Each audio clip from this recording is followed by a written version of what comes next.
बेटा ऐसे काहे देखा तारू? ई तहार आपन घर है। हाँ आवा चला अंदर चली। आजा आवा आवा।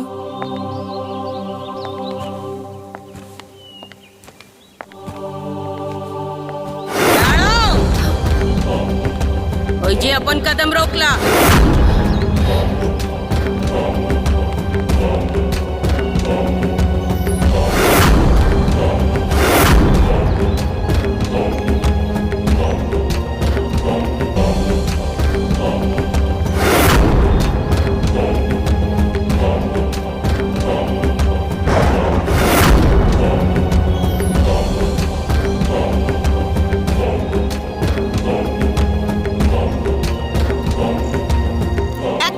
बोलो तुम्हार की मोने था के ना?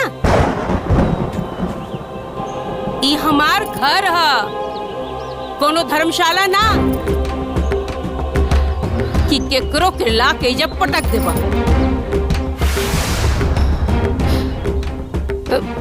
तोरा से हम का कहले रानी कि विधवा से हमनी के कोनो वास्ता ना।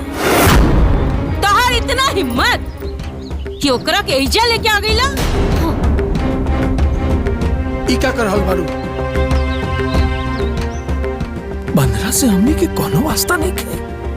अरे ई हमार बेटी ही आ, तू एकर माई बारू। मुसीबत के समय हम एकरा के नहीं छोड़ सकत और बेटी के जिम्मेदारी माई बाप के कंधा पर होला। আমার একটা কথা कान खुले सुने ना। हम एकरा के अपन कोख से नहीं जन्म देली, हम एकर सौतेली माई है। सौतेली बेटी की जिम्मेदारी उठावे के हमरा के कोनो शौक नहीं खे। अरे जे पैदा होते ही अपन माई के खा गई और का भाई तोरा कहला से हम एकर शादी करा देनी और शादी करौते का भाई ई अभागन सुहागन बनते ही पूरा खानदान के सपचट कर दी और एक दिन हमनियों के सपचट कर दी। आमार कथाटा मोने राखबे। चुप हो जा, हम कहता नहीं चुप हो जा कलावती। हमार बेटी के ऊपर मुसीबत के पहाड़ टूटल बा और तू एकरा के ताना मार के आओ परेशान कर रहल बारू। एक बात कान खोल के सुन ला, ई हमार फैसला बा। हमार बेटी यही रही और यही घर में रही और एकरा के राखे से केहू रोक नहीं सकत। कह देता नहीं हम।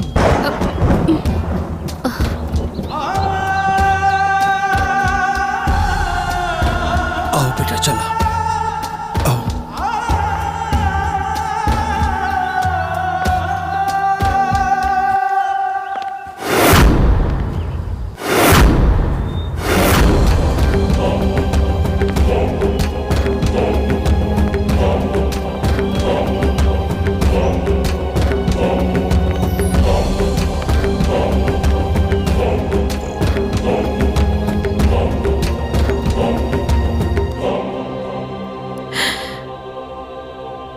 बाबूजी,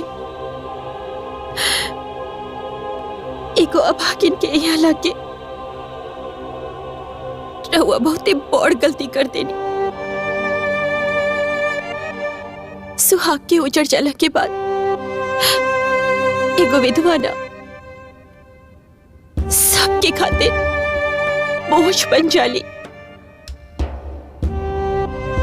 रहुआ बोझ के अपन कपार पर मत ला दी बाबूजी, मत ला दी।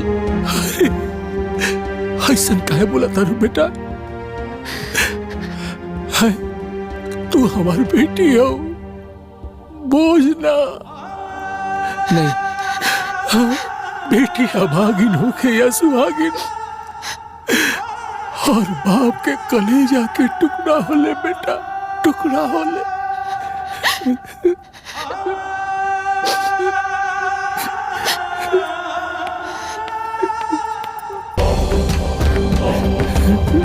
ओ माँ, এটা কি সর্বনাশ, সর্বনাশ। छी छी छी छी, हमार बिस्तर के नाश कर देलस। ए झिए, का चाहता नहीं रहुआ? एगो तो तू ये अभागन के हमरे घर में लिए आई, वो भी हमार कमरा में, ऊपर से हमार बिस्तर में बैठा देला। ये सब सोचो करबो ना, एकदम बर्दाश्त ना करब। जल्दी से ये अभागन के हमरे कमरे से दूर लेके जाओ। माँ, हम विधवा जरूर बानी, बाकी हम अछूत ना है। खबरदार, आमा के माँ बोल भी ना, हम तो माई वाई ना है। और रहल अछूत के बाद, तो अछूत से भी बड़का बीमारी बन गई। चुपचाप हमार कमरा से निकल जाओ, निकल। खबरदार जे फिर से घुसे के भी कोशिश की। अरे तो ई रही कहाँ? बड़ा शौक बना ये भगन के हमरे घर में लावे के, ले जाके ऊपर वाला कमरा में फेंक दी। अरे कलावती, पहले वो कमरा में नौकर चाकर रहत रहे नो। ये कौन महारानी बिया? अभागन हिया। एकर हैसियत ना हमरा नजर में नौकर से भी कम बा। हमरा से ना ज्यादा मुंह मत लगावा, हमार माथा गरम होच्छे। अगर ये अभागन की घर में रखल चाहता रहा, तो ओइचे रखे के पड़ी जहां हम चाहब।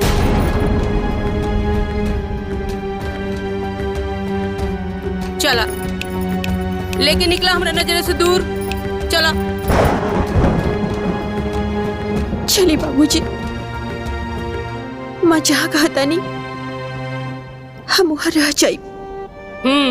चली। चला बेटा, जाओ बेरी जाओ। আরে যাও না, একটা আপদ নিয়ে চলে এসছে আমার মাথার উপরে।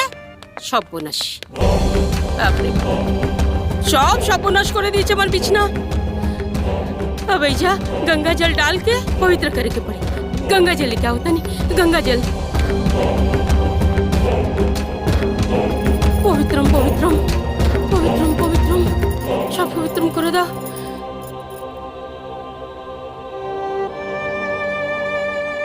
बेटी, हमरा के माफ कर दो। तू तो कलावती के स्वभाव के जानते बाड़ू हो कैसन बाड़ी, लेकिन बेटा हम ज्यादा दिन तक तारा की कमरा में रहे ना देम। फिलहाल हम मजबूर बानी बेटा, हमरा के माफ कर। बाबूजी, रहुआ काहे हमरा से माफी मांगता नहीं? अरे हमार तो किस्मत ही हमरा के ऐसा जिल्लत भरल तमाचा मारलस ना, क्या जब सुहागन से अभागन हो गई नहीं।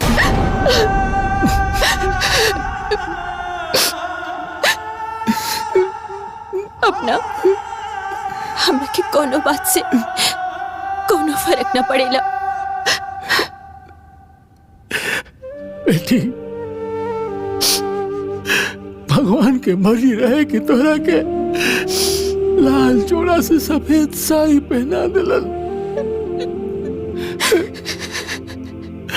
भगवान के लीला के आगे केहू के ना चलेला बेटा, केहू के ना चलेला। बेटा, मगर में तार कोनो गलती नहीं के। हम कोनो पाप कैले रही, यही से तारा लोग इतना अपमान करता।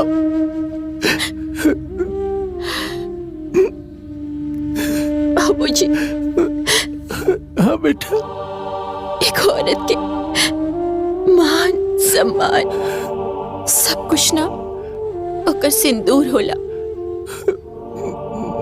और अब हमरा के मान सम्मान अपमान ये सब से कोनो फर्क न पड़ेला। कैसे कि भगवान हमार सुहाग छीन के हमरा के तो पहले ही अपमानित कर चुकल बाड़न।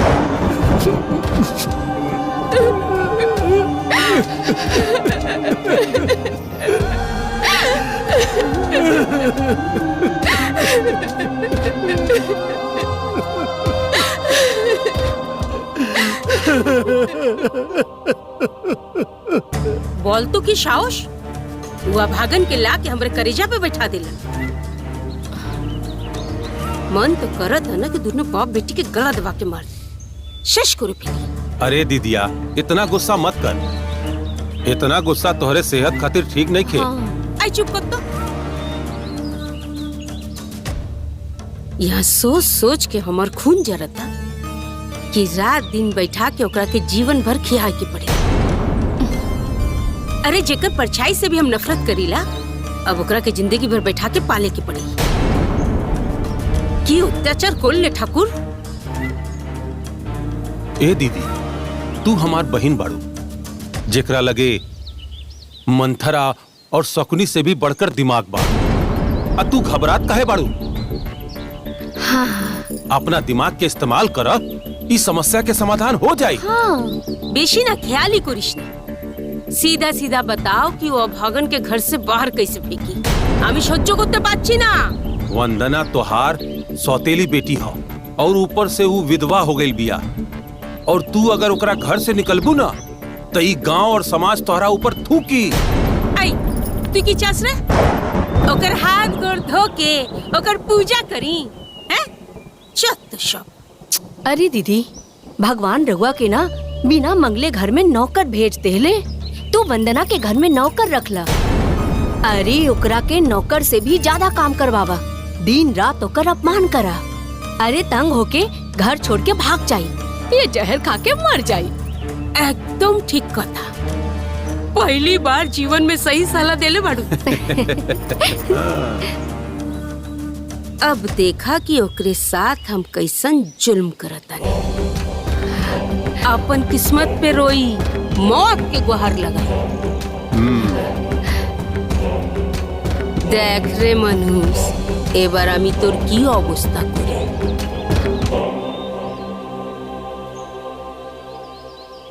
ए वंदना नीचे आवा।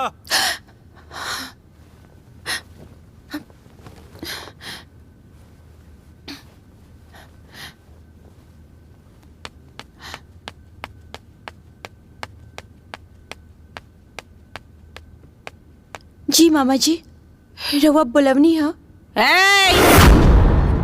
একটা কথা মাথায় রাখবি, ऐजा केहू से रिश्ता बनावे के कोशिश मत करी।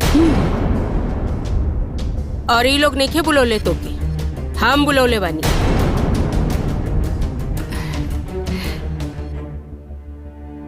हाँ माँ बोलो। आई तोर के कोनो कथा मने थाके ना? कितना बार कहनी है कि हमरा के माई वाई ना बोलबे। अब अगर दोबारा माई बोलले ना तो हमार झापड़ तोर मुंह लाल कर देबो चोकता। एगो बात बतावा, तू अपना आप के महारानी समझता रू? जब से आइल बाड़े तब से को भवन में बैठल बाड़े। तोर बाप निकम्मा ऐजा लाके पटक देलस। बाकी ऐजा रहे के बा ता हमार मर्जी से रहे के पड़ी। बुझे ने हमार कथा, ऐजा रहे के बाद तो तोहरा के घर के काम करे के पड़ी। अरे हाँ, काल के जूठा बर्तन रखल बा, सब जाके धोले सब फटाफट। टाइम से खाना बन जाए के चाहिए। चल जाओ। चलो। और सुन, हमरा सूते से पहले और उठे के बाद चाय पिए के आदत है। चाय पियावे में कोनो कमी ना रहे के चाहिए।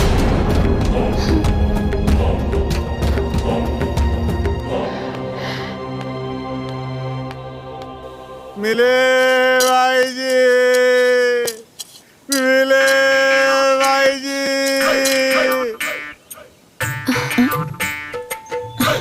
मिले भाई जी, मिले भाई जी, मिले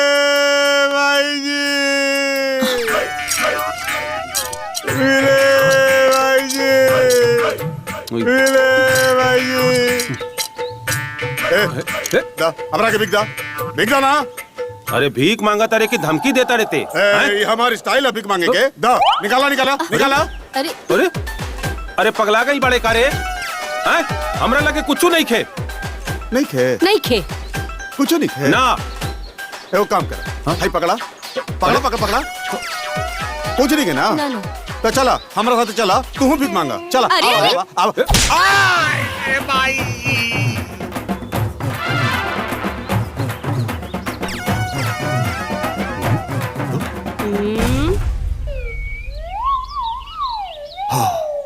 अब प्रणाम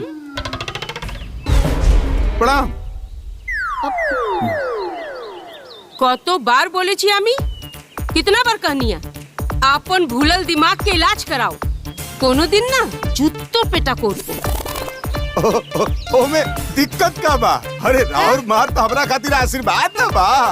और मनो करत रहेला रहुआ से आशीर्वाद लेवे के। तो एगो काम रोज सुबह शाम आ जाइए, दुगो झप्पड़ खा के चल जाइए। है ना? हाँ। अरे हमरो के भी मौका दो झापड़ मारे खातिर ना सारो के जीजा के बरबा। ए जीजा जी, हाँ। रहुआ सवेरे सवेरे ऐजा कैसे पहुंच गई? हाँ। ये व्यापार हम आइजा। हाँ। अरे हाँ हम निकल रही हॉस्पिटल खातिर अपन भोले के बीमारी के इलाज करावे खातिर। आइजा कैसे आ गई नी? वही तो जा हॉस्पिटल जाकर इलाज करावा। जाई जा पक्का जाई। जाओ। और हई कटोरा तो लेते जा। ना तू ही रखा तोरा काम आई। बताओ। अरे देखी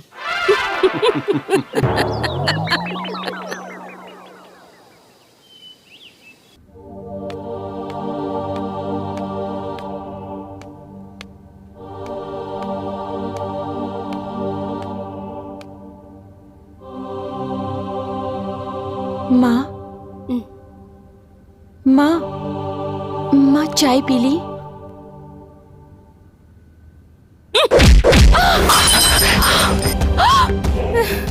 शक्कल कार मुंह देखे नीलम। अरे मनूस, हाँ? तोर हिम्मत कैसे भइल रे सवेरे सवेरे हमरा पास आवे के? हाँ? अगर तोरा वजह से ना आज अगर हमार दिन बेकार गइल ना तो सोच लिए। चल मुंह ढक, मुंह ढक।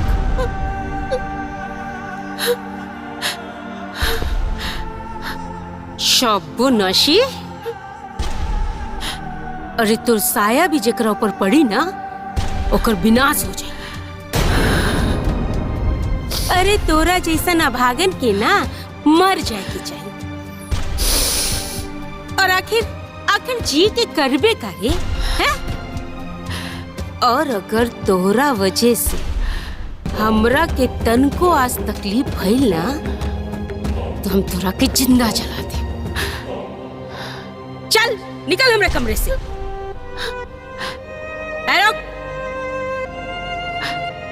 पहले ये गंदगी साफ कर, ठीक से तन को कुछ न रहे के चाहिए।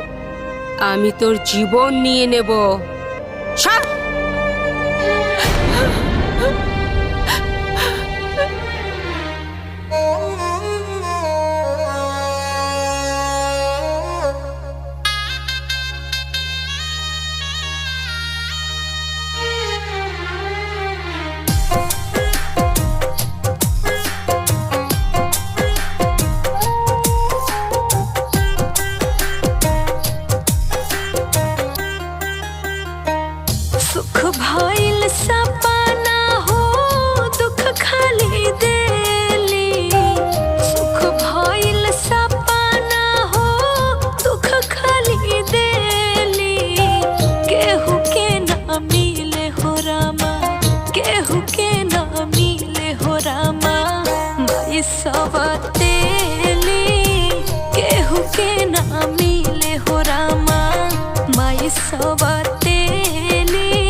ई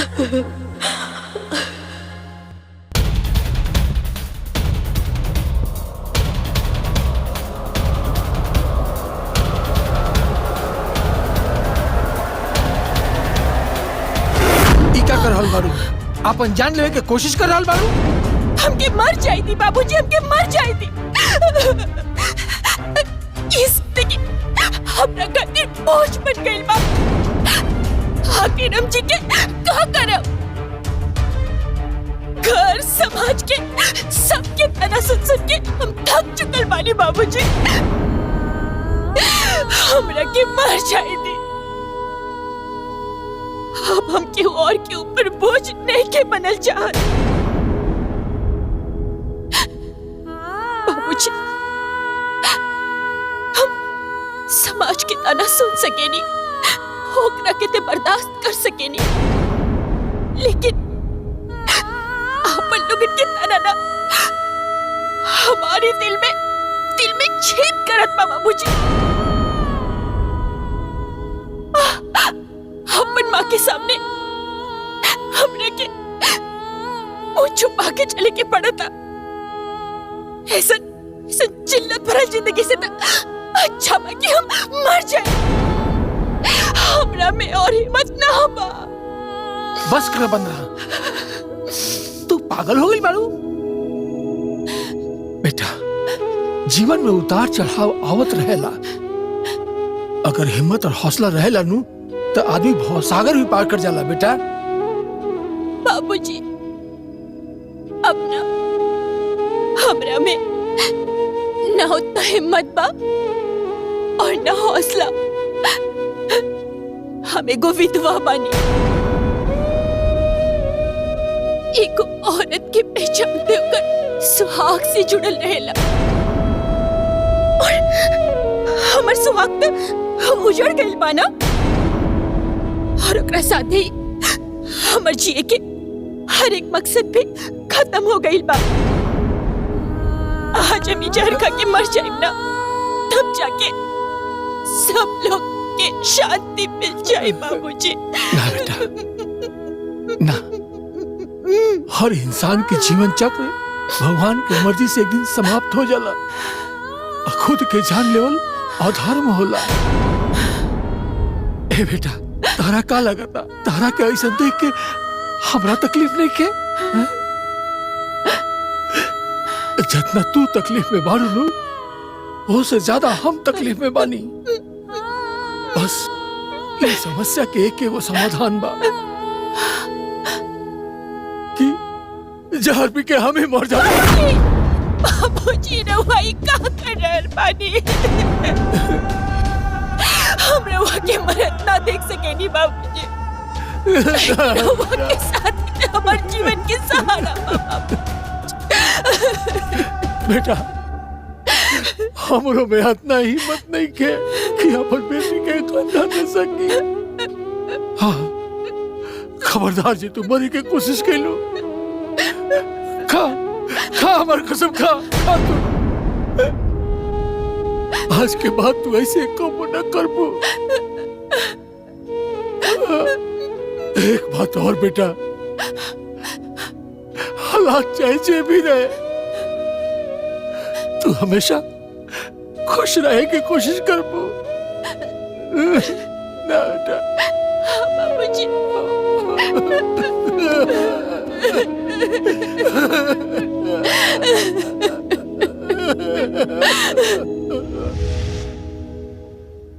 अरे बड़ा भूख लागल बा। ई दीदिया कहाँ रह गईली? का भूख लागल बा? चुप करी, आवत बानी ना दीदी। ओ कोथाई रे? अब ही लेकर रोटी ना बनल बा। अरे कहाँ मर गईली रे? हम पहले ही कहले रहे कि टेबल पे खाना लगते ही हमार रोटी तैयार हो जाए के चाहिए। कोनो कथा मोने थाकी ना।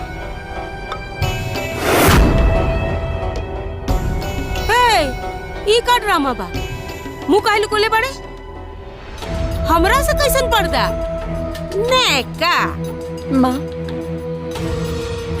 रउआ ही हमरा के हिदायत देले बानी ना कि हमरा जैसन अपशगुन के चेहरा देख के राउत दिन खराब हो जाला। ए, तेज मत बन, न तो मार के ना लोला कुछ। हम तोरा से का कहले रहनी रे कि सवेरे सवेरे अपनी मनहूस चेहरा हमरा के ना दिखाइए। किछु ढुकलो माथा है। अरे दीदी छोड़ी ना, बैठ के खाना खाए, बैठी। दा रोटी दा, बस एक हो।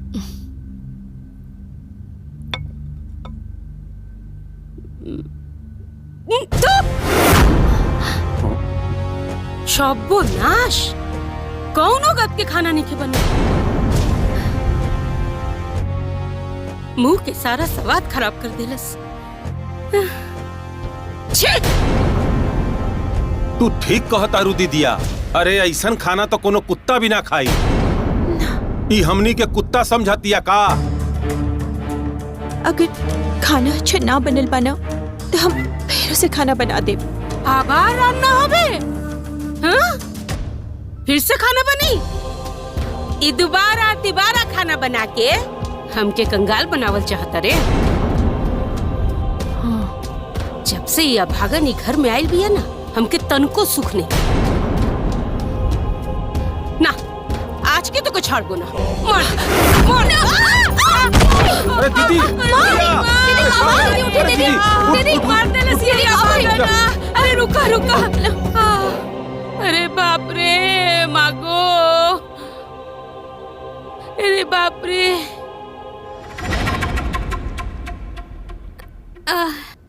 अरे एक तो जोरे मालिश करना। तोरा हाथ में दम नहीं थे का? तोरे वजह से भइल बा कल मुही।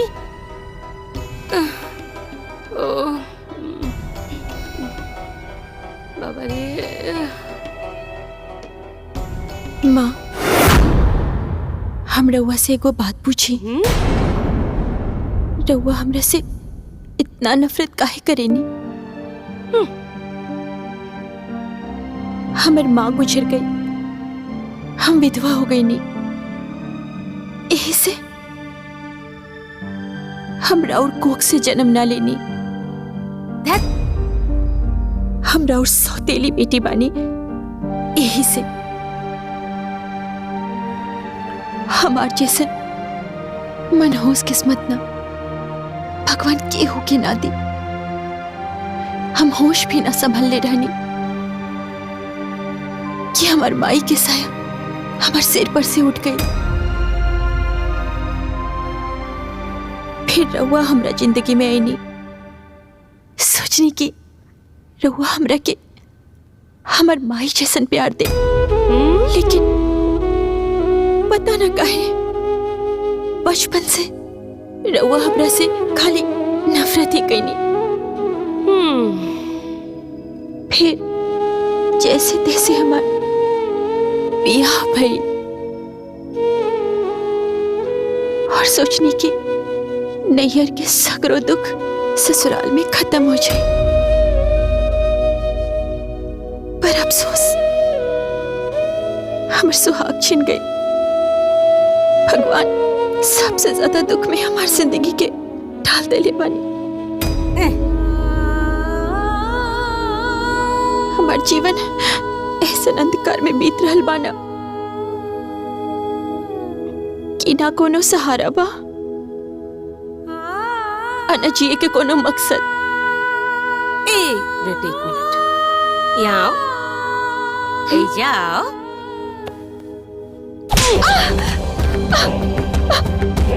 का रे हैं? तोरा के का लागल कि हम बुढ़बा खई आई बोका? हमरा पैर में मालिश करके मीठा मीठा बात करके हमरा के लपेट लेबू। हम सब बुझतानी, सब बुझी अमी। अरे तो ड्रामा में हम फंसे वाला नहीं की। एगो बात याद रख, ना तोरा संगे हमार कोनो रिश्ता बा जौन हम तोरा के प्यार दे। जा यहाँ से भाग जा, सब को नशी को थकर।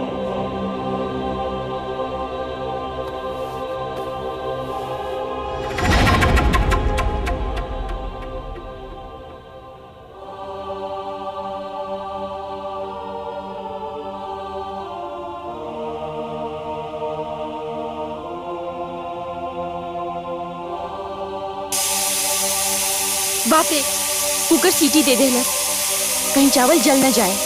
हम जाके गैस बंद कर देता नहीं, फिर आयरन करब।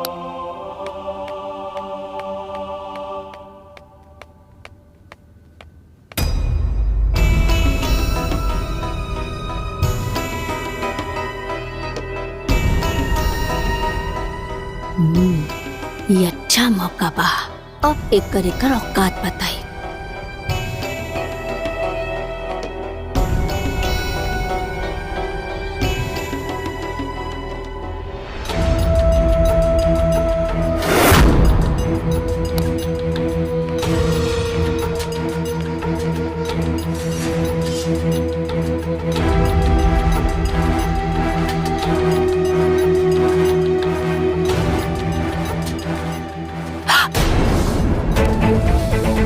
हे भगवान, हम तो आयरन के बगल में रख के गई रानी, और स्विच भी ऑफ रहे, तो ये साड़ी जल कैसे गई?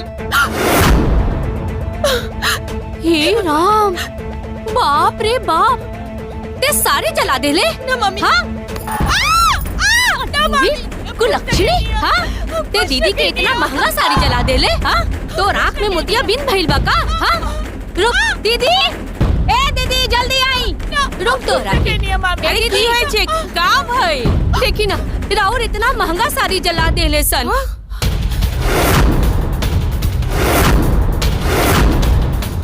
माँ, हम कसम खा के कहता नहीं, हम स्विच ऑफ करके गई रानी, हमरा के ना पता बाकी कैसे जल गई।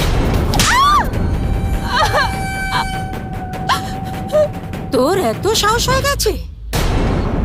एक तो हमार इतना महंगा साड़ी जला देले, ऊपर से झूठ बोल रहल बाड़े। ना, हम झूठ ना बोल रहल बानी माँ। इमे तोर गलती ना है, तोहर बाप के गलती है। तोरा जैसन मुसीबत के ला के हमरे कपाले पे बैठा देला सा। छोड़ब ना हम तोरा के, छाड़बो ना, छाड़बो ना। ना माँ, हम कुछ न कहनी है, हम कसम खा के कहता नहीं, हम कुछ न कहनी है।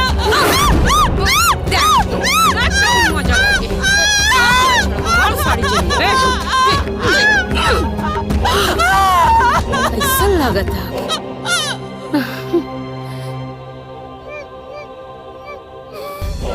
আমার একটা কথা कान खुले सुने ने।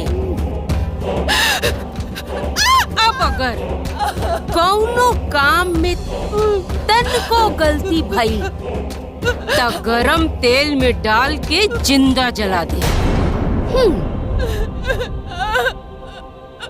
शाबाशी को चलो बौदी।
बुझाला नहीं, अब का होई हमरा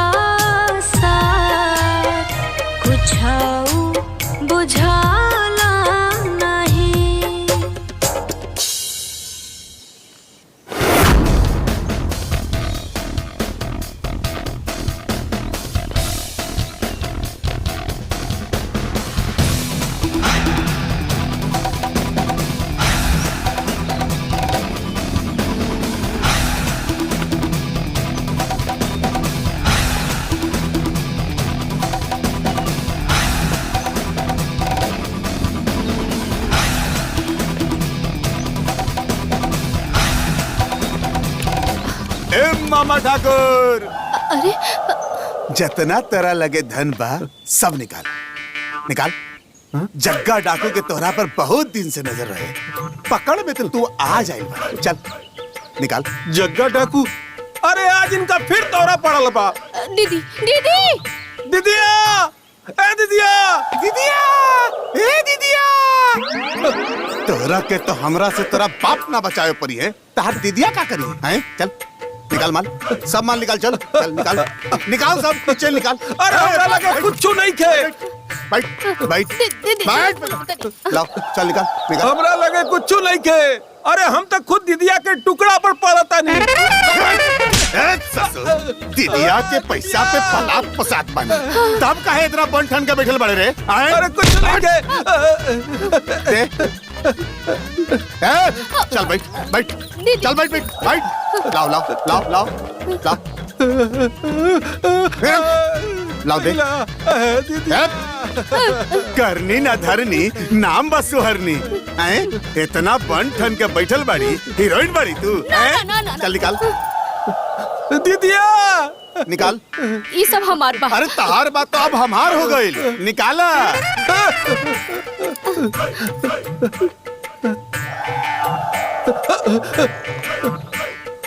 दीदिया,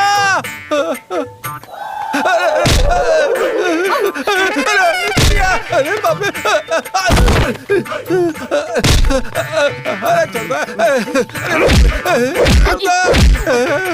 अरे बाप रे,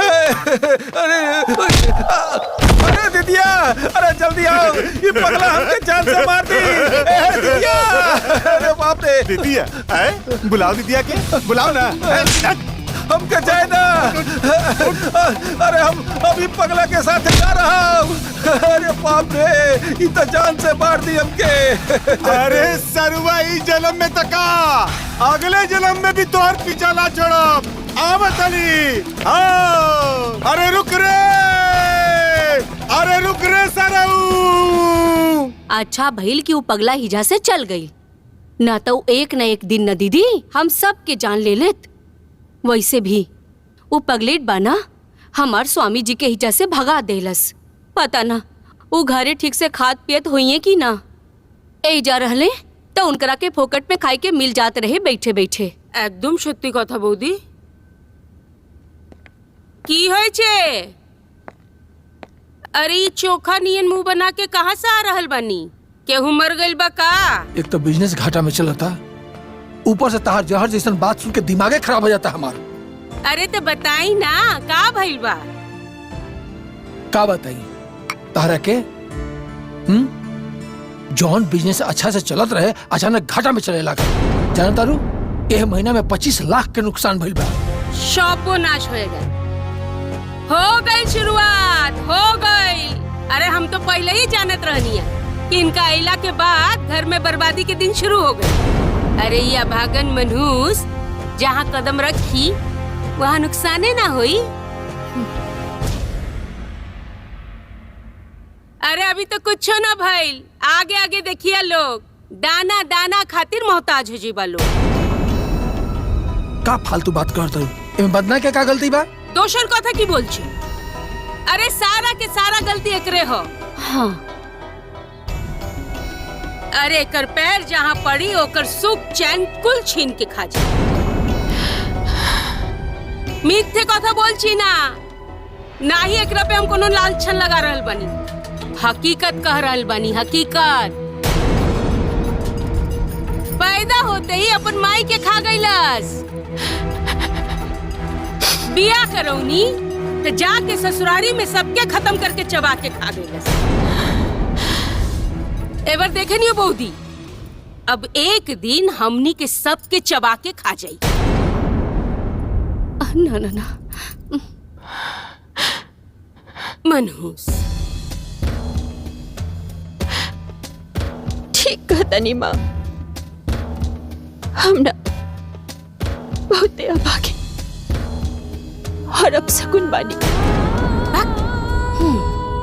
हम जहाँ भी जाली लोग के सुख में आग लग जाला। लेकिन अगर हम कितना ही बुरा बानी, तो भगवान हमरा के पैदा काहे कैलन? जब दुख और दर्द के आग में हमार जीवन जल रहल बाना, वो तकलीफ सिर्फ हमरा के पता बा, सिर्फ हमरा के। माँ, हम राउर कोख से पैदा नहीं खेलेली बानी ना, ये से रउआ के हमार तकलीफ ना बुझाला। अरे मागो माँ काली बाची है चो। अरे बहनी, बहुत बढ़िया भइल बा कि तू हमरे कोख से ना जन्म ले लुआ, न तो अब तक तो हम मर गई रहती। मनहूस अभागन कहीं के।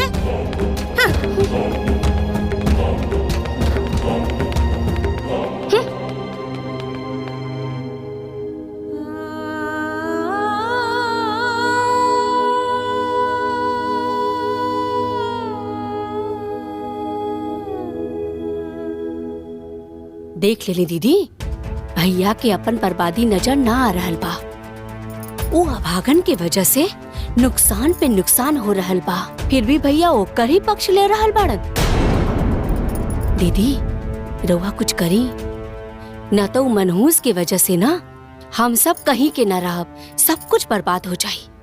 तुम ही चिंता करो ना बौदी, हम अभागन के ऐसन हाल करब, जिंदगी में ऐसन जहर के काटा बोए, वो अपन जख्म देखत देखत मर जाए। मनहूस चंदा, अरे खुश रहा बेटा, खुश रहा। का हाल बा? सच्ची, ये तो सच में बड़ा खुशी की बात बा। चंदा की विदाई खातिर राजी हो गई बड़े। अच्छा ठीक बा, हम काले भोरे भोरे बाबूजी के भेज के तोहर विदाई करवा ले, ठीक ना? ठीक है। हम जाके पता क्या बतानी। ठीक बा, हम जाची। हमार बेटी आ रहल बिया।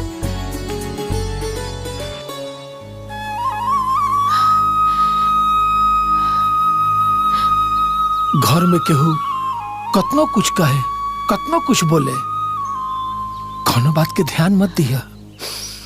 जब परिस्थिति अनुकूल ना रहे नु बेटा, तो आदमी के शांत रहे के चाहिए। देखिए, एक दिन भगवान सब ठीक कर दिए। हाँ बेटा। बाबा रे बाबा, की हालत। राउर एके गो बेटी नहीं थे जे एकरे फेरा में पड़ल रही दिन भर। चंदा के फोन आइल रहे का? ओकर ससुराल वाला विदाई खातिर तैयार हो गइल बड़े हैं? देखी, कौनो गड़बड़ ना होके के चाहिए। हमार बेटी शादी के बाद पहली बार नैहर आ रहल बिया। शौक्का ले गिए, मतलब सवेरे सवेरे जाके हमार बेटी के विदाई करा के लिए आए। अरे ये तो खुशी के बात बा। तू चिंता मत कर, कल सवेरे सवेरे जाके हम चंदा के ले आए।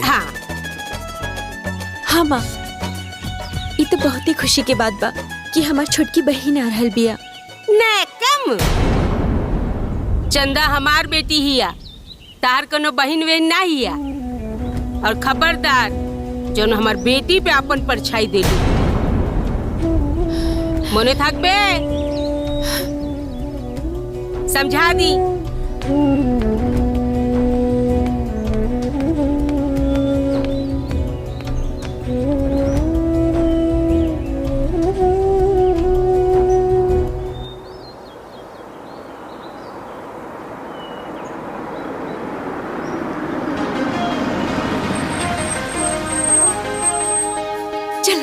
चलो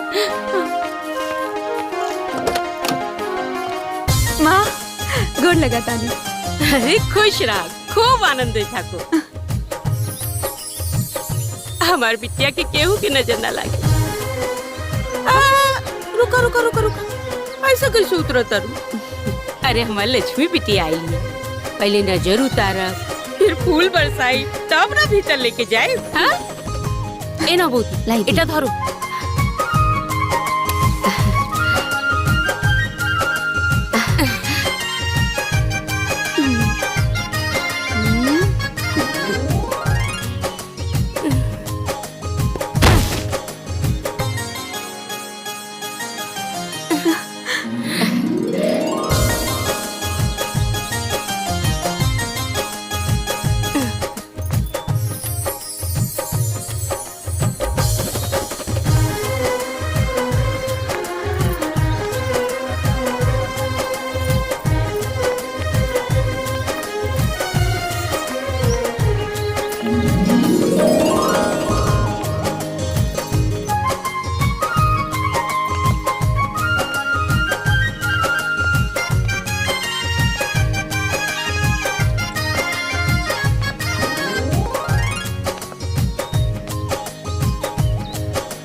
ए अभागन, कहाँ जात बड़ी रे?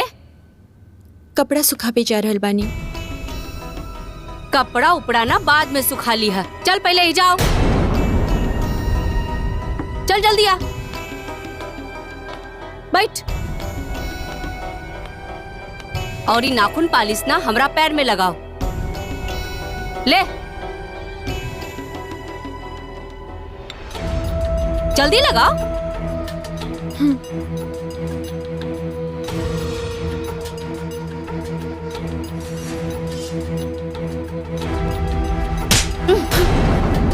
ये फर्क होला एगो सुहागन में और एगो अभागन में। हमरा के देख ले, हम तो सोलहो सिंगार कर सकतानी, बाकी तू तोरा नसीब में ई सब नइखे, काहे कि तू एगो विधवा अभागिन बाड़े। और तोरा के पता बा कि सफेद साड़ी एगो विधवा के काहे पहनावल जाला? काहे कि सफेद कपड़ा एगो लाश के ढकल जाला, ओढ़ावल जाला, और ते एगो जिंदा लाश बाड़े, लाश। चला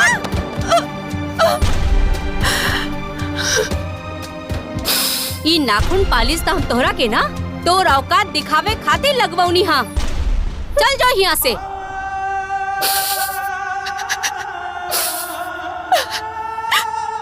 और जल्दी बारी करे एकरा के। दिमाग खराब कर लिया।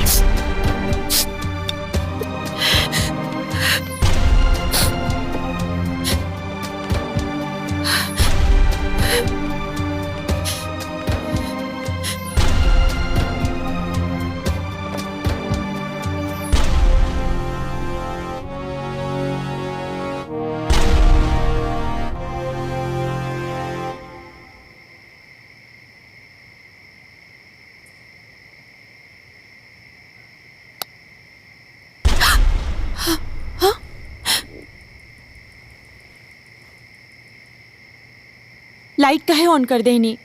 अभी माँ देखी ना तो बहुत ही गुस्सा करी। तोरा साथ इतना अत्याचार होता, इतना बुरा व्यवहार केहू जानवर के साथ भी न करेला। तू इतना काहे बर्दाश्त करेलू? तू विरोध करा ना इस सब बात के। तू ही घर के बेटी हो, विधवा हो गईलू तो का भइल? तोहार भी पूरा हक बा ई घर पे। माई के कारण तोहरा ही अंधकार में रह के पड़ेला, रूखा सूखा नमक रोटी खाए के पड़ेला। तू कब तक सहबुई? तू कब तक सहबुई जुर्म के? बोला ना। तोहरा साथे इतना दुर्व्यवहार करे वाली वो माई ना है, वो राक्षसनी ही है। कैसे कि तू सौतेली बेटी जे बाड़ी। ए चंदा, माई के बारे में ना ऐसे ना बोलल जाला। माई तो माई होली ना, चाहे आपन होखी या सौतेली। और माई के द्वारा दिहल प्यार या फिर मार, दोनों ही हमरा के खुशी खुशी मंजूर बा। तू ऐसे काहे सोचे ताड़ू दीदी? तू विधवा हो, कौनो गुनाह न कैले बाड़ू। तोहरा आगे पूरा जिंदगी बचल बा। पता बा चंदा, एगो शादीशुदा औरत के जीवन जिए के मकसद सारा खुशी ओकर सुहाग से होला।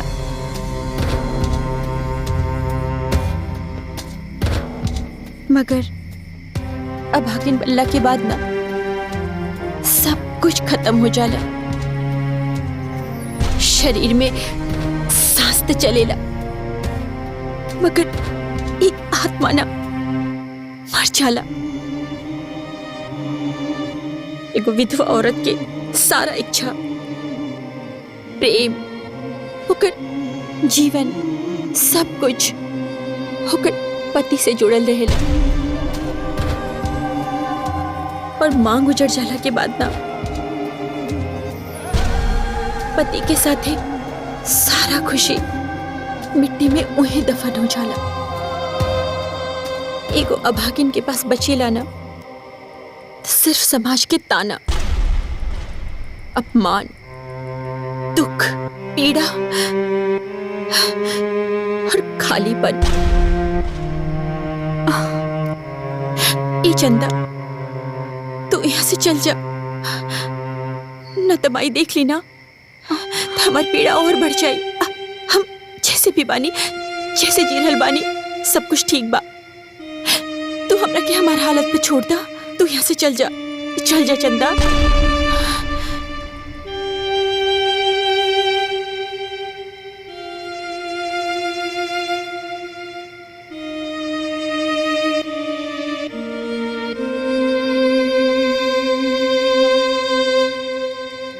अरे ई कैसन बात कर रहल बानी? ऐजा हमार घर बा और रउआ होटल में काहे रहब?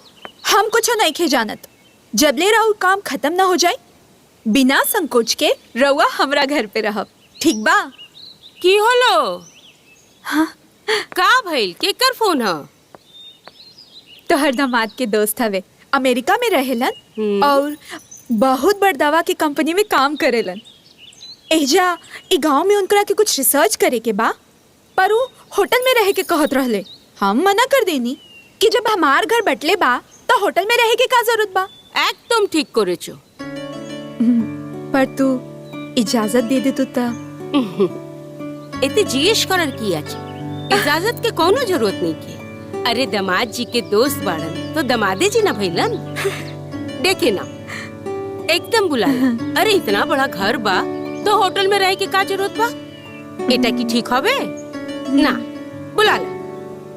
ठीक बा माँ, हम उनकरा के बता देता ना। हाँ ठीक बा।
आय शाबुनशी।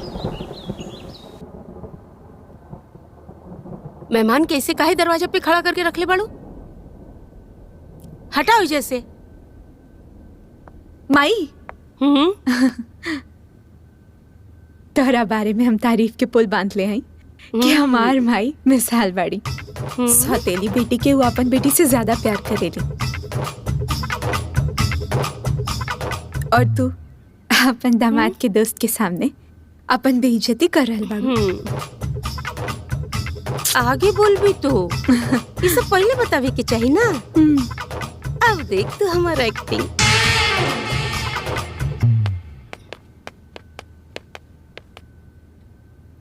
बिटिया, मेहमान भगवान के समान होला, ऊपर से दामाद जी के दोस्त बड़न।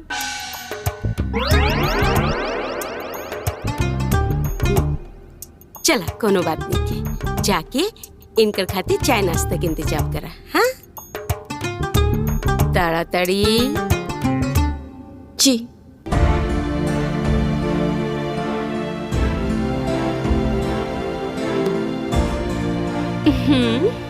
अरे ऐशो, अरे आवा आवा, आश आश।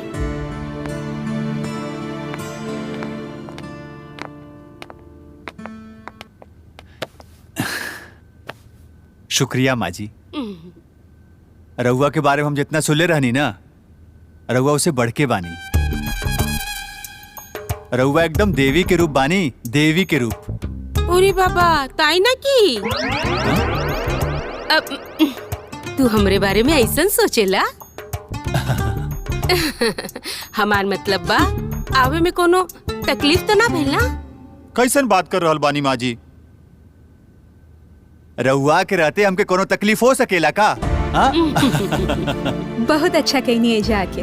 अब जब तक तोहार काम न खत्म हो जाए तू ही है रह हमारे घरे। रउआ सबे के तहे दिल से शुक्रिया, वरना आज के जमाने में एक अनजान आदमी के अपने घर में के रहे के देला? ओरे बाबा এটা তোমারই ঘর। হ্যাঁ তুমি আমার জামাইয়ের মতন। अरे अरे एके अपन ही घर समझा। और वैसे भी तू हमार दामाद जैसन बाड़ा। तोरा के जब तक मन करे तब तक ऐसे रहा। थैंक यू माँ जी।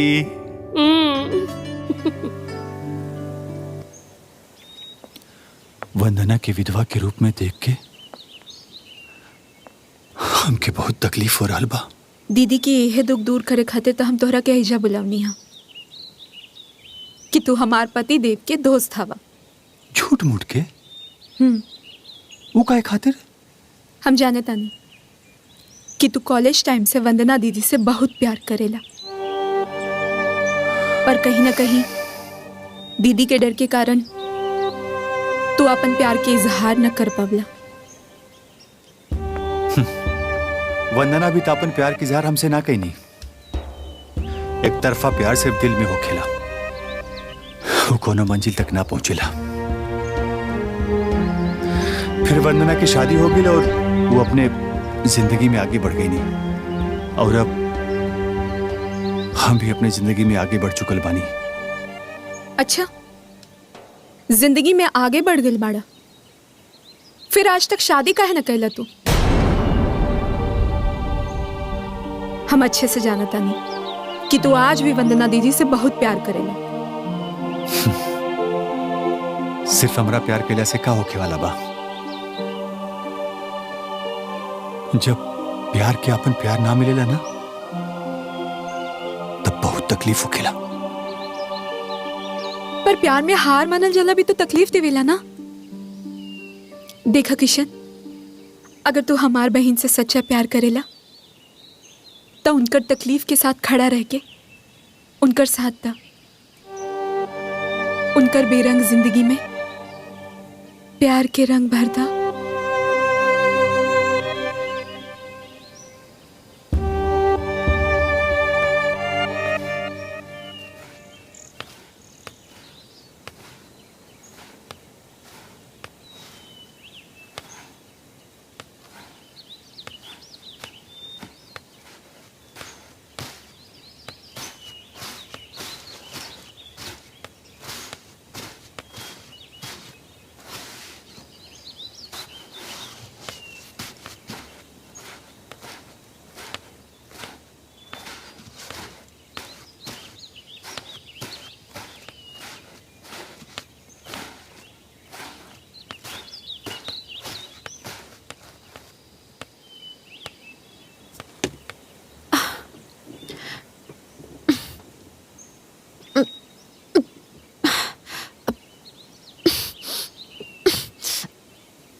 ए कलमुही, आज के खाना एकदम बढ़िया बने के चाहिए। तनको कमी भइल ना तोर खाल खींच ले, जीवन शेष करे देबो। टन टन! आज के खाना हम बनाई। इटा की बोल छो? हाँ? ई का बोला तारा? तू खाना बनेबा तो हमरा के पाप ना चढ़ी। वैसे भी तू हमरे घर के मेहमान हुआ, और मेहमान से क्यों खाना बनवावेला? ए ना चलबे, ई ना चली। अच्छा देखी माँ जी, रउए ने कहले रहनी ये घर हमार भी बा, तो अपने ही घर में खाना बनावे खातिर क्यों के मना कइल जाला का? देखी, अगर आप हमके खाना बनावे से मना कहीं नहीं ना तो हमके बहुत बुरा लगे। और हाँ, हम ना खाना बहुत स्वादिष्ट बनाइला। अच्छा। हाँ, और हमरे हाथ का खाना जे भी खाला ना ओके बहुत आनंद आवेला। और अगर रउआ सबे के आनंद आई तो हमके भी खुशी मिली ना। अच्छा अच्छा ठीक है, ठीक बा। तू अपन मन के इच्छा पूरा कैला। अब खुश? Thank you.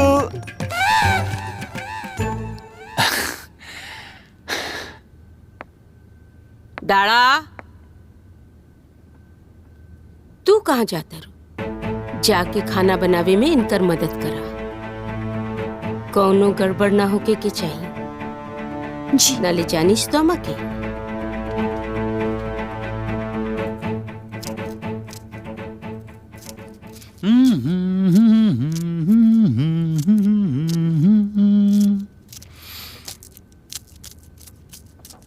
किशन, ई कुल ठीक नहीं खे। हमरा के बहुत अच्छा से पता बा कि तू एजा काहे आइल बड़ा। काहे आइल बानी? पाहुन जी के साथ तो तोहर दूर दूर तक कोनो दोस्ती नहीं खे। तू एजा पाहुन जी के दोस्त बन के काहे आइल बड़ा? वंदना, तू सही कह रहल बड़ू। पाहुन जी हमार दोस्त नहीं खे, और ना ही हमार उनके साथे दूर दूर तक कोनो रिश्ता बा। एजा हम तोहरे खातिर आइल बानी। हाँ? और कारण आज हम तोके नहीं खे बता सकेनी। देखा किशन, हमार जिंदगी पहले से बहुत मुश्किल में बा। एकरा के और मुश्किल में मत डाला। वंदना, तोके हम वही मुश्किल से तो निकाले खातिर आइल बानी। हम भगवान से दिन रात प्रार्थना करीला कि तोके दुनिया के हर खुशी मिले, और हमके तू।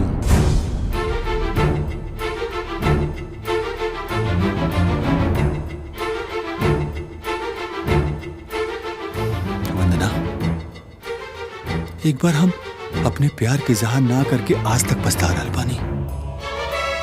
अब हम गलती दोबारा नहीं करे के चाहत। हम तोके दोबारा नहीं के खो सकत।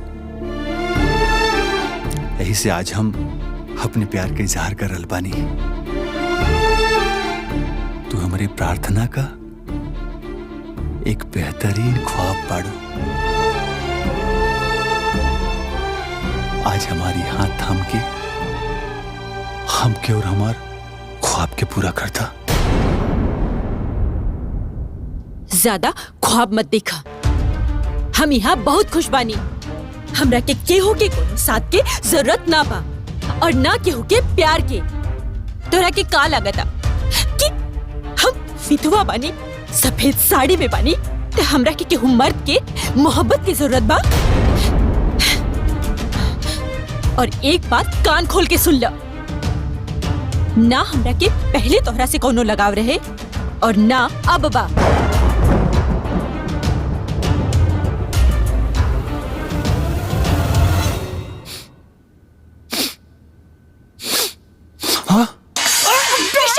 पागल हो गई बड़ा?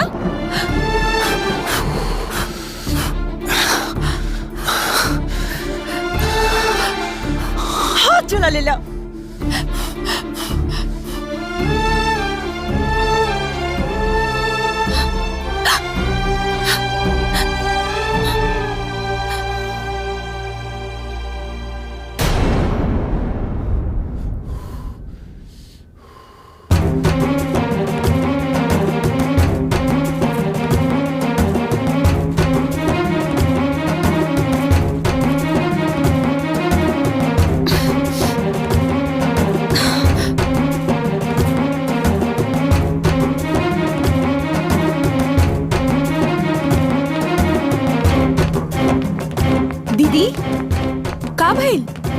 परेशान काहे बाड़ू? ई रमल हम जाके अपन दोस्त के हाथ में लगा द। खाना बनावट टाइम ओकर हाथ जल गई रहे।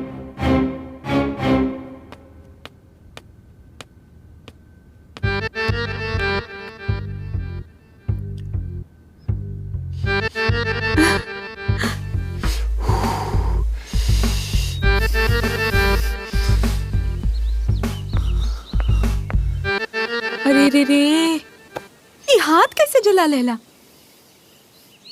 हाथ जले के करा के फिकर बा। यहाँ तब हमार दिल जल रहा बा।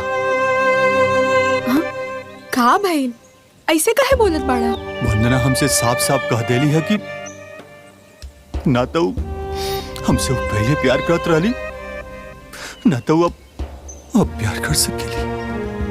उनकरा के हमसे कौनो लगाव नहीं के। दीदी के तोहरा से कितना लगाव बा ई साफ साफ दिख रहल बा। कैसे? तोहारी दर्द देख के वो बेचैन हो गई।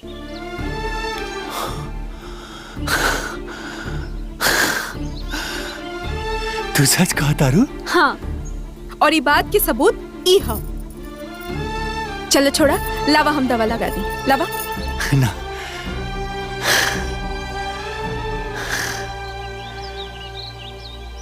वंदना के दिल में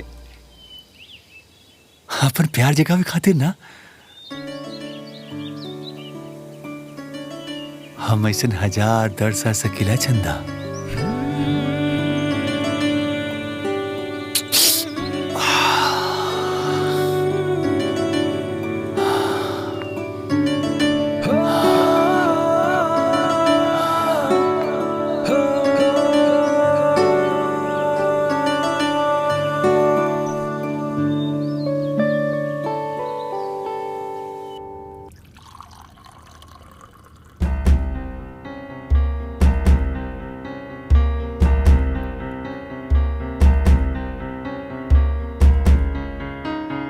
अरे वंदना, बैठा ना तो हूं खा।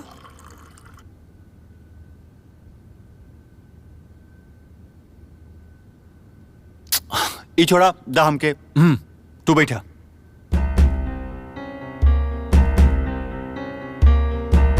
हम बाद में खा लेब ना, रवा लोग खाई। अरे बाद में काय खेबू? सब जने खात बड़े साथे में बैठ के खा। बैठा। अरे अम्मा जी, अब रहुए बोली ना कि यहो बैठ के हमने के साथे खाएं। बैठा बैठा।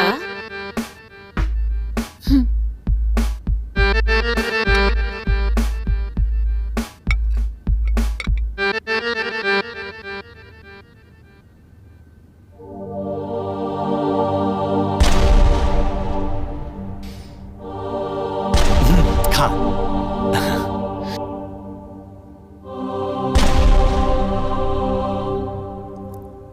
अरे खा, का इतना सोचत बाड़ू? खा।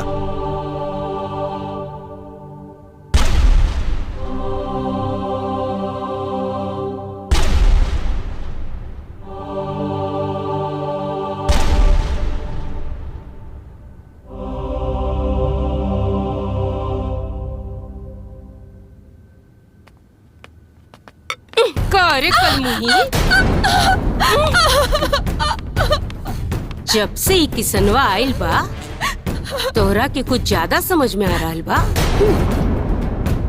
बेशी बुझेश ना माँ, आखिर हम खुद के हम काहे समझब? ता तो औकात कैसे भइल रे? हमरा लगे टेबल पर बैठ के खाना खाए हैं? शाउश बाचे ना माँ, हम अपन मर्जी से ना बैठले रहनी। हम तो किशन के दबाव में। कौना चीज का दबाव है? हम के शिकचिश? हाँ? ते बहाना ना बना सकत रहले, मना ना कर सकत रहले। हाँ? ना, तू उछल के आके हमरे बगल में बैठ गई ठूसे खातिर। ए, सत्य कथा बोल कि तू लोग दोनों के बीच में का चल रहल बा? ना माँ, कुछ ना चल रहल बा। रवा के जरूर कोनो गलत फहमी हो गई बा। अच्छा, तो हमने के गलत फहमी हो गई बा?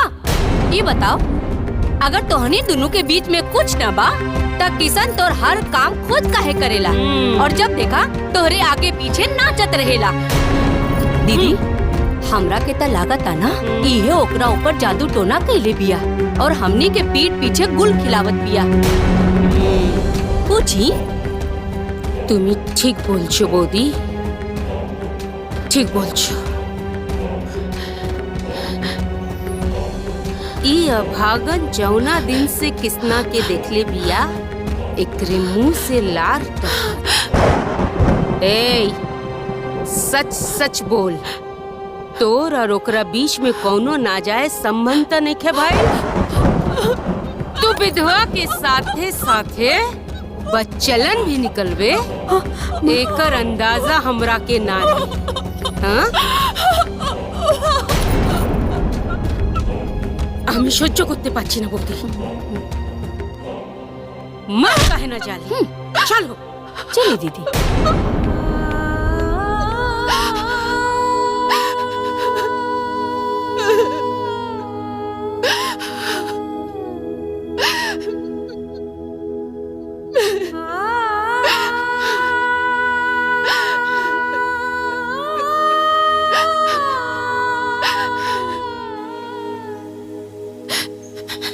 तोर और ओकरा बीच में कौनो नाजायज संबंध त नइखे भाई? तू विधवा के साथे साथे बच्चलन भी निकलवे, एकर अंदाजा हमरा के ना रही।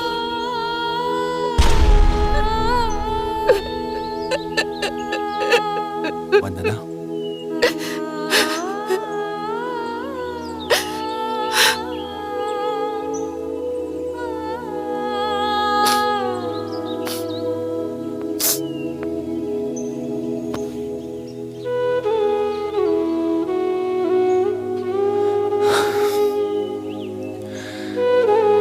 हम तोहरा के और तकलीफ में ना देख सकेनी।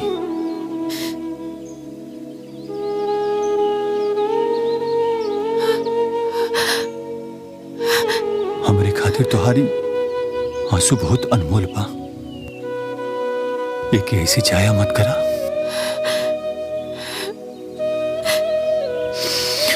हम तो के जिल्लत भरी जिंदगी से बाहर निकाल के तो से शादी करे के चाहता नहीं। हाँ वंदना, वंदना, तू हमरे खातिर दुनिया के वो आखिरी इंसान बाड़ू जेकर हर चीज हमरा से जुड़ल बा।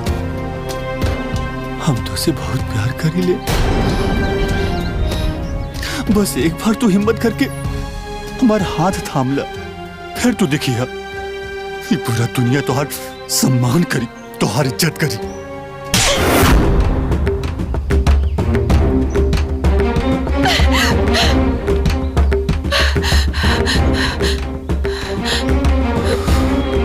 अरे कवन इज्जत, कवन प्यार।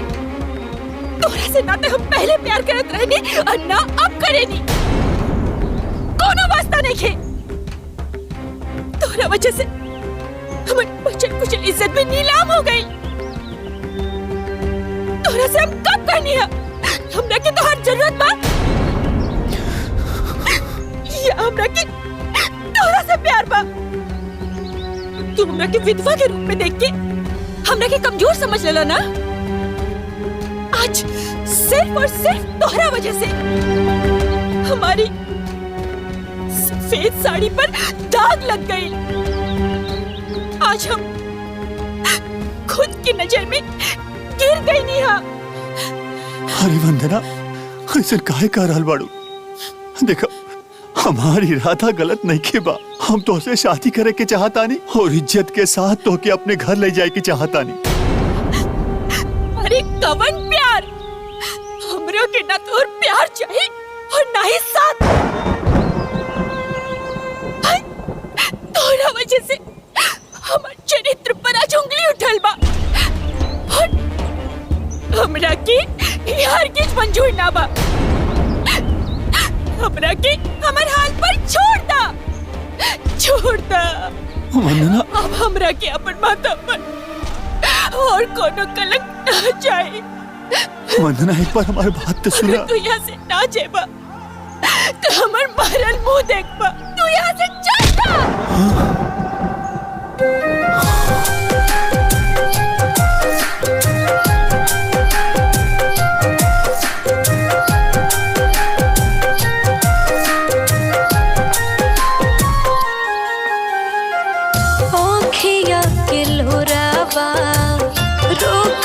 रोकात नइखे बानी मजबूर हमके कुछो बुझात नइखे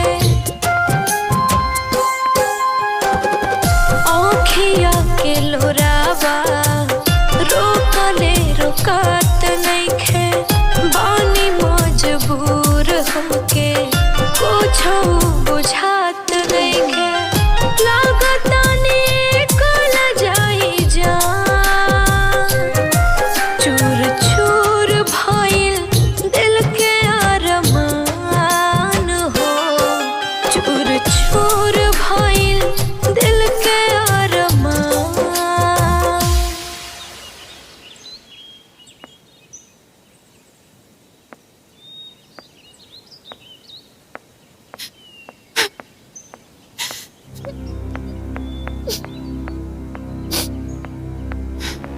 वाह दीदी वाह।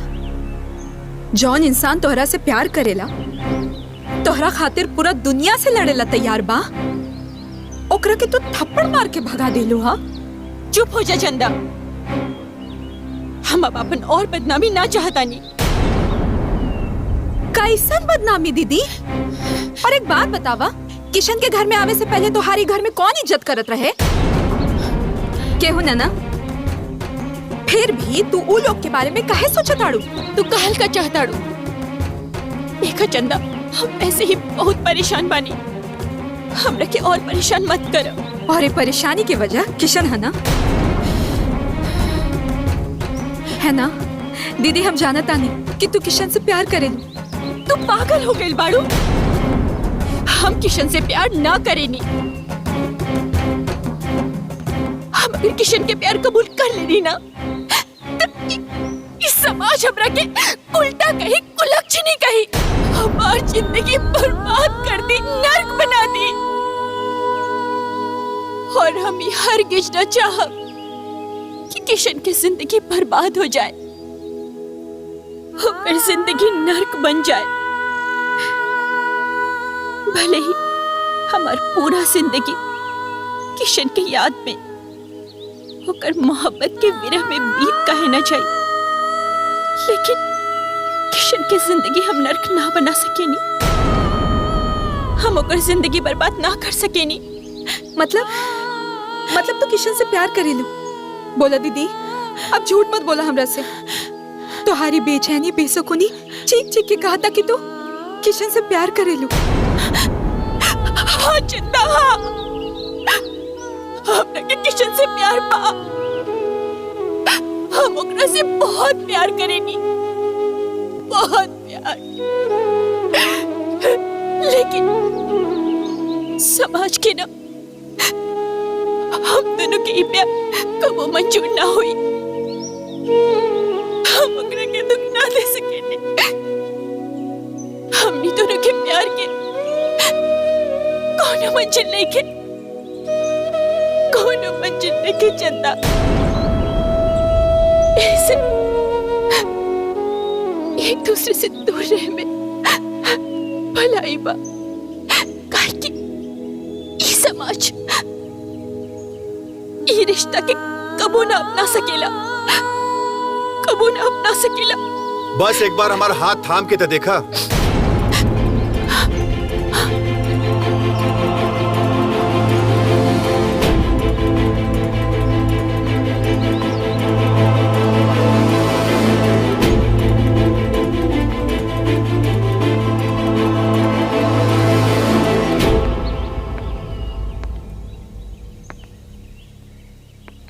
फिर हमने के साथ हर जन्म की हो जाई। वंदना, तू हमरे प्यार के ऊपर संदेह मत करा।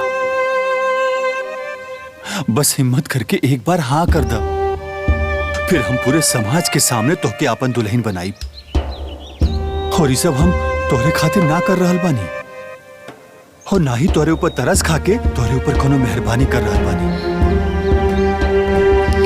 हम तोहसे बहुत मोहब्बत करीले। अगर तू हमके ना मिलू ना तो हम मर जाए। खबरदार जी, मरे के बात कहला था। तो हर एक सांस हमरा खातिर अनमोल बा किशन। वंदना, हम तोहरे हर एक सांस में अपन सांस जोड़ के जिए के चाहतानी। हमार मोहब्बत अपना के हमके जिए की इजाजत दे दा।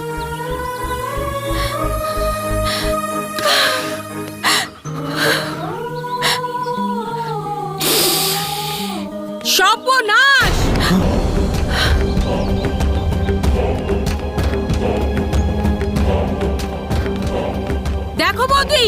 देखो बौदी केमन लीला चलছে গো।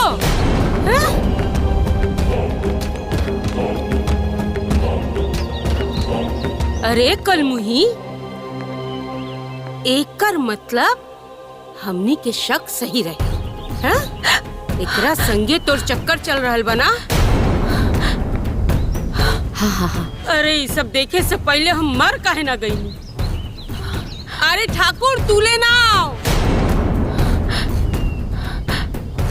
एक गैर मर्द के संगे लिपटा चिपटी करत अरे तोर इतना हिम्मत। ए!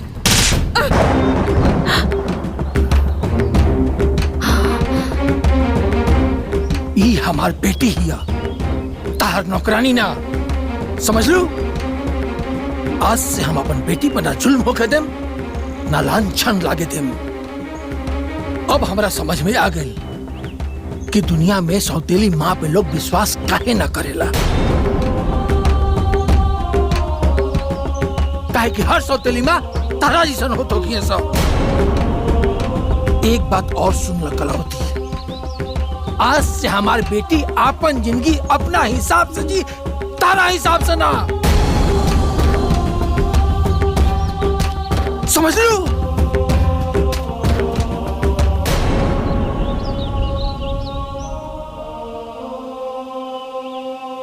बेटा, ये रिश्ता हमरा मंजूर बा।